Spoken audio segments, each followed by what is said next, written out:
I know you guys don't fuck with the small rounds. You got the 380, you got the 32.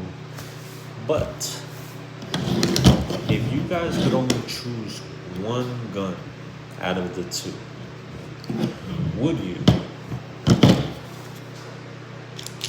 It is empty. Nothing. Nothing. Would you own the Ruger LCP or this old thing? Empty. Empty. The 1908 Bayard Piper chambered in 32 ACP, or the Ruger LCP chambered in 380. Let me know.